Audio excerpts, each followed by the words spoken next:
A former St. Louis public school principal will spend the rest of his life in prison after pleading guilty for his role in a murder-for-hire plot. The deadly crime was financed with money he stole from students.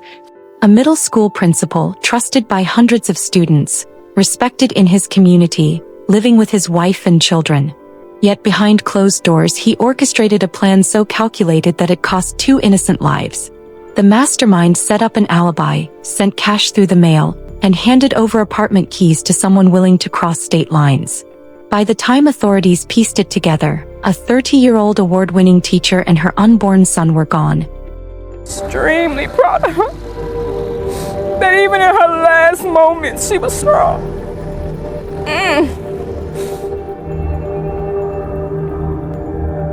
He felt like she was a dog. And I wouldn't even do that to a dog. I just kept telling my aunt, I just was like, just pinch me so I can wake up. You know, it was just like a nightmare. And the trail led back to someone who should have been a protector, not plotting against them.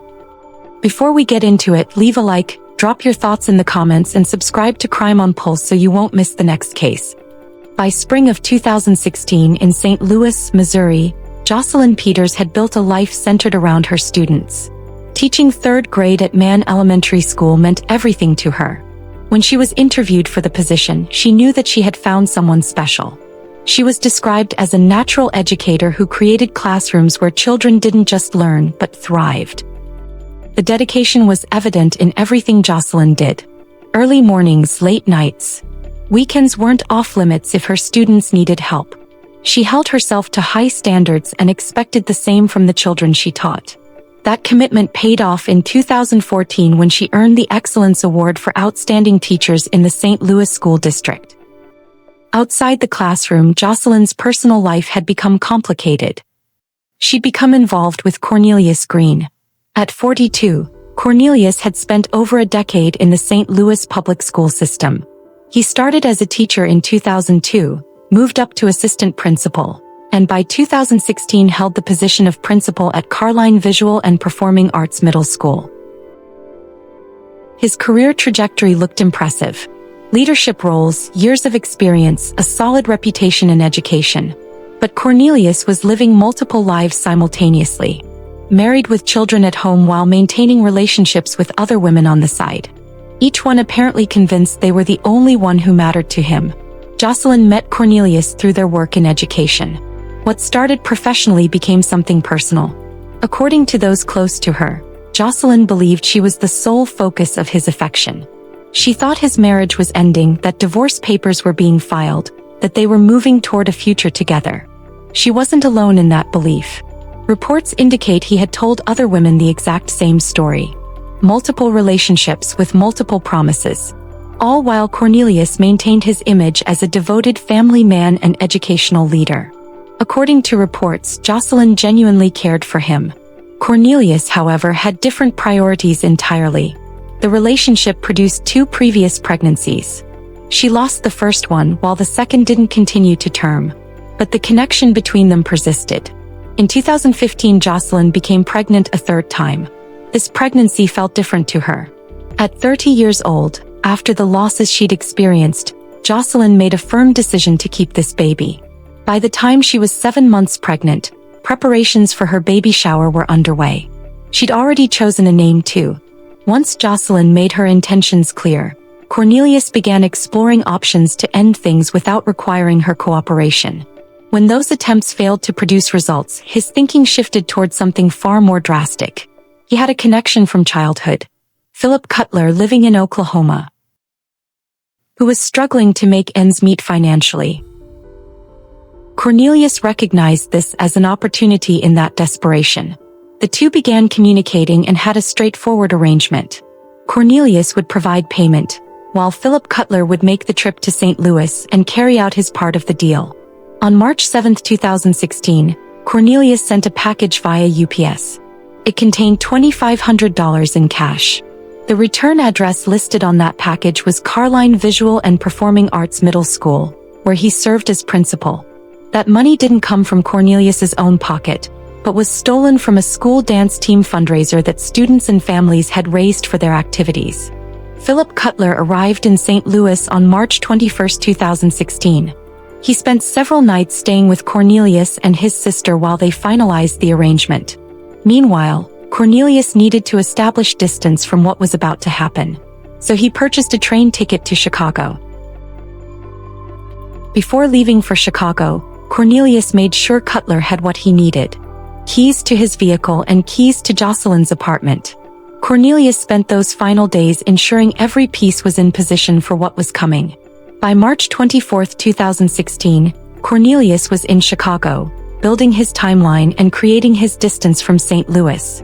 Back in Missouri, Philip Cutler drove Cornelius's vehicle to Jocelyn's apartment in the Central West End. The key Cornelius provided gave him access without force. No broken windows, no kicked-in doors. He simply let himself inside. Within minutes, Jocelyn lost her life. After confirming to Cornelius that Jocelyn was gone, Cornelius purchased a return ticket to St. Louis. When he arrived back in the city, he didn't immediately go to Jocelyn's apartment. Instead, he called her mother first, Jocelyn Peters. He asked her to check on Jocelyn, but Lacey told him she wasn't available at that moment. Only after learning Jocelyn's mother couldn't make that discovery did Cornelius go to the apartment himself. He dialed 911, sounded shocked and confused, and played the part of the heartbroken partner who just stumbled upon tragedy. Police arrived and immediately began questioning the circumstances. A woman's body is discovered in North St. Louis. Yes, that woman was shot to death inside of a home on Semple Avenue. Police have not released her name. They ask anyone with information to call Crime Stoppers at 866-371-TIP.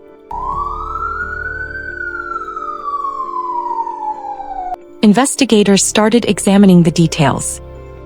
Cornelius presented himself as the devastated partner, with claims that he'd just returned from Chicago and discovered Jocelyn was gone. But his story had inconsistencies. The timeline didn't align properly. His decision to call Jocelyn's mother before going to the apartment raised immediate suspicion. And his overall demeanor raised concerns for experienced detectives. Then they spoke with Jocelyn's mother, who provided crucial information about that phone call. Cornelius had specifically asked her to be the one to check on Jocelyn before he went himself. The question became obvious. Why would someone supposedly worried about their partner call the mother first instead of rushing straight to the apartment? Detectives dug deeper and phone records were obtained. Those records showed a pattern of communication between Cornelius and Philip Cutler in the weeks before March 24th. Frequent calls, planning, and coordination. Then there was the financial trail. The money sent to Cutler became a focus. Prosecutors quickly discovered that it came directly from funds stolen from student fundraising activities. More evidence accumulated. Phone records connecting the two men, documentation of the money transfer, travel records showing Cornelius's trip to Chicago timed precisely with Jocelyn's passing. And the question of access. There was no forced entry at Jocelyn's apartment. Whoever entered had a key, and Cornelius also had keys to her place.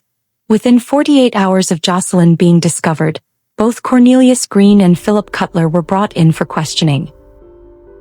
Cutler faced questions in St. Louis, as investigators wanted to know why he was there, what connected him to Cornelius, and what his activities were on March 24th. Cutler cooperated on the surface but provided minimal information in his responses. Cornelius also underwent questioning. He presented his alibi with Chicago receipts, train documentation, and a timeline supposedly proving his physical absence from St. Louis around the time of the incident. But investigators weren't buying it. The phone records showed extensive back and forth with Cutler. The timing felt too convenient. The money transfer raised serious concerns. But they didn't have sufficient evidence to hold either man at that point, so both were released after initial questioning. Following their release, both men walked free temporarily. But Cornelius couldn't leave well enough alone. Even while in custody during those initial 48 hours, he'd been attempting to reach Cutler, while telling officers that he was contacting his daughter. He reportedly called his wife, told her to meet Philip Cutler at a gas station, and hand over the keys to Cornelius's vehicle. The same vehicle parked outside Jocelyn's apartment that had become part of the crime scene. By the time Cornelius's wife arrived at the arranged meeting location, police had already seized the vehicle.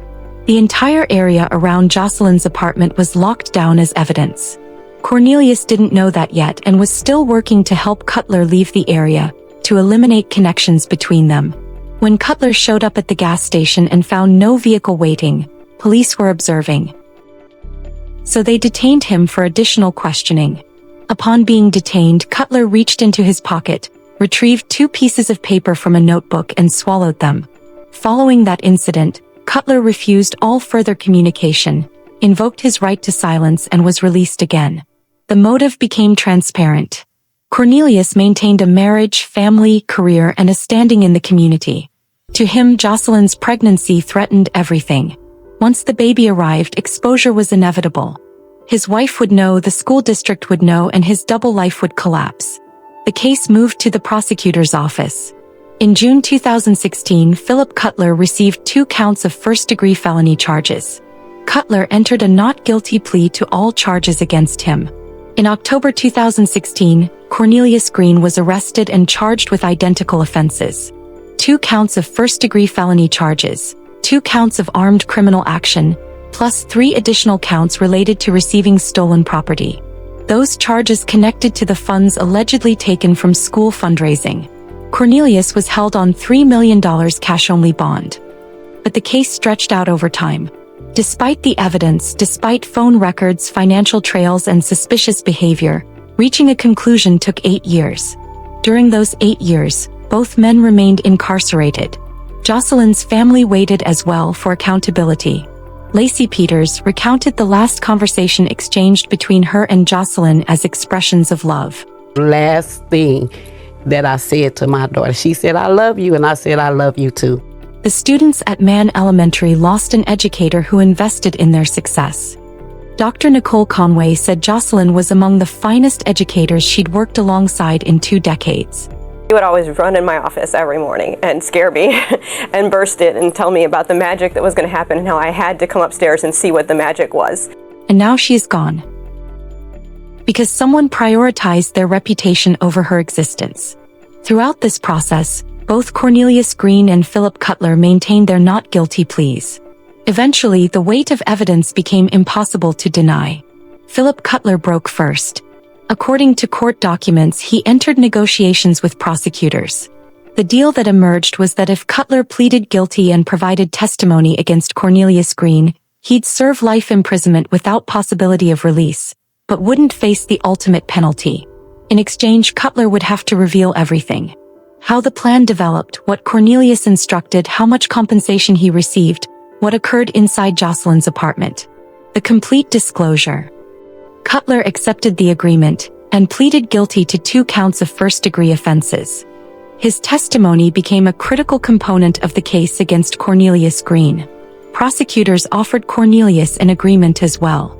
Plead guilty, accept responsibility, and provide complete testimony about what occurred.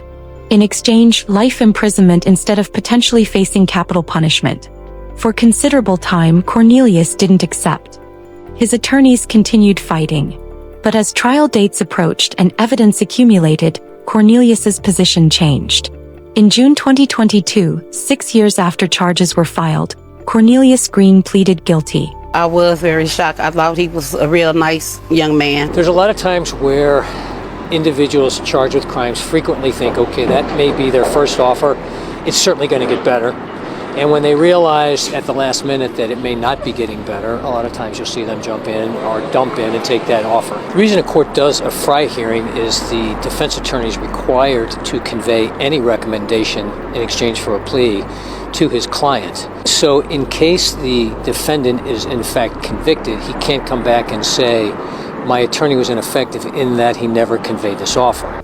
Then June 2024, both men stood before a judge for sentencing. St. Louis prosecutors say it was a heinous crime that rocked the St. Louis community 8 years ago. Today, a former St. Louis principal was sentenced for hiring a man to kill his pregnant girlfriend, who was a St. Louis City teacher. Fox News' Kelly Hoskins has more on the fate of Cornelius Green. The sentencing was held here at the Thomas Eagleton Federal Courthouse in downtown St. Louis. Today, former middle school principal Cornelius Green was sentenced to 2 consecutive life sentences in the death of his girlfriend and unborn child. Last thing that I said to my daughter, she said, "I love you," and I said, "I love you too." And that was the last time I physically saw my daughter. Words can't express the heartbreak the family of Jocelyn Peters had endured for 8 years as they waited for justice. It was just unbelievable. I just kept telling my aunt, I just was like, just pinch me so I can wake up. You know, it was just like a nightmare. It's just something that I wouldn't want any parent to go through. Judge Ronnie White sentenced 42-year-old Cornelius Green for paying his friend to kill Peters, who was his 30-year-old girlfriend. She was 7 months pregnant in 2016, and he didn't want the baby. In February, Green pleaded guilty to conspiracy to commit murder for hire and acting upon murder for hire. It's just a heartbreaking case where 2 defendants plotted to murder a beautiful pregnant school teacher for senseless reasons. In March, 46-year-old Philip Coulter was convicted for killing Peters on the same charges. Weeks ago, he was also sentenced to 2 consecutive life sentences. Police say Peters was shot to death inside her Central West End apartment in March of 2016. Peters was a 3rd-grade teacher at Horace Mann Elementary in the Tower Grove neighborhood. Detectives say Green sent a UPS package to Coulter containing a $2,500 retainer for the crime. Green was a principal at Carlane Middle School at the time and used cash stolen from the school to pay for the murder. Peters' family miss her. Jocelyn was a bright light. She loved education. She loved teaching. She loved children.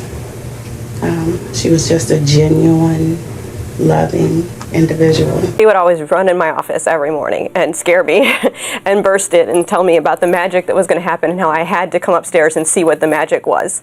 As the family of Jocelyn Peters walked into federal court Tuesday morning, they were all adorned with a yellow flower. Yellow was Jocelyn's favorite color.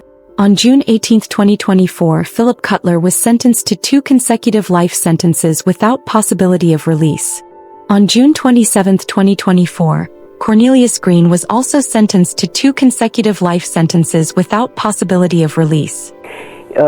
He tried to, hold his head down, but he didn't really have any remorse, so no, life is no, it's not enough. There will never be anything that will bring her back, and I think that's the hard part.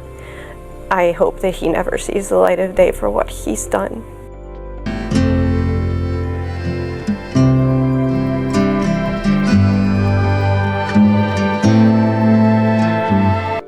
The world keeps spinning and so does crime. Stay observant, listen to your instincts, and don't ignore the warning signs. I'll see you in the next case on Crime on Pulse. Thanks for watching.